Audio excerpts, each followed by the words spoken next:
Charity. Allahu Akbar. May Allah subhanahu wa ta'ala make us min al-mutasaddiqeen, those who are charitable in all avenues of our life.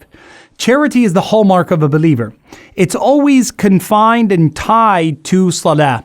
Notice Allah subhanahu wa ta'ala, as Abdullah ibn Mas'ud radiallahu anhu teaches us, that there are three pairings in the Quran. There are three concepts always attached with another three. So Allah subhanahu wa ta'ala always in the Quran will say, Ati'ullah wal Rasul, be obedient to God and also His Messenger Muhammad sallallahu alayhi wa sallam.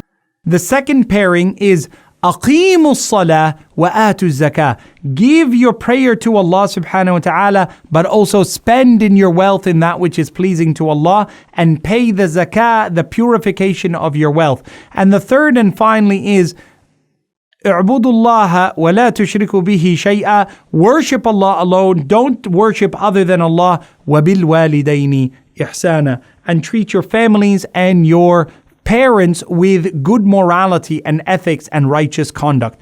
Those three concepts are always intertwined with each other in the Quran. Today, it's important for you and I to understand the concept of sadaqah and zakah. Now notice these two words, when they're used on their own, they mean the same thing. So Allah subhanahu wa ta'ala says in the Quran, خُذْ مِنْ أَمْوَالِهِمْ صَدَقَةً. Take from their wealth a sadaqah. What Allah means by it is zakah, because the word is not separated in the Quran in that particular ayah. So sadaqah in itself, it means to show your truthfulness in your belief in Allah. How is my charity a sign of my truthfulness and belief in Allah subhanahu wa ta'ala? Well, it's a very simple concept, that if I believe Allah is the provider, that Allah is the giver of all good, that Allah is the one who withholds some of the things that I want from me, if I believe that Allah is the giver and the taker, therefore that whatever I have that I give to others, it is a sign to Allah, a testament and an evidence that I believe Allah will return to me what I've spent, that I believe that Allah is the one who owns all things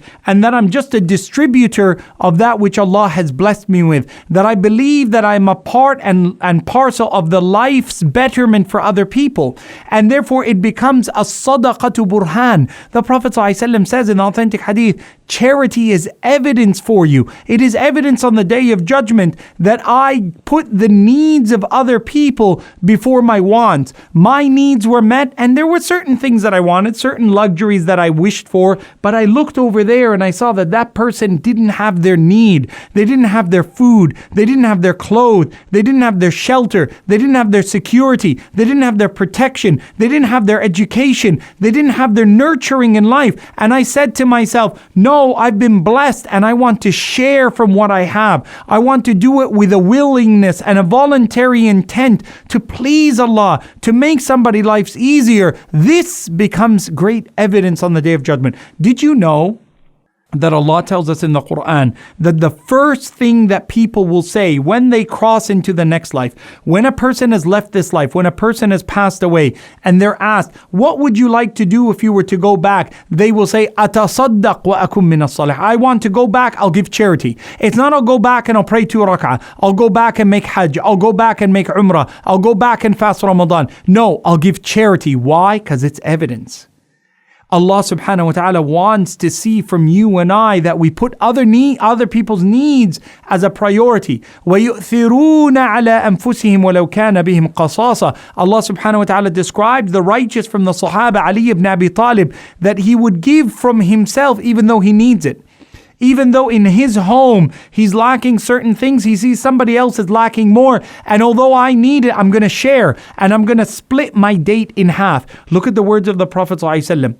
He says, اتقوا النار ولو بشق تمرة. Save yourself from hellfire even if it's by splitting, sharing half of your date. And this was actually a reality. Aisha radiallahu anha, in the house of the Prophet ﷺ, a lady knocked on the door and she had 2 young daughters with her. The hadith is in Sahih Muslim.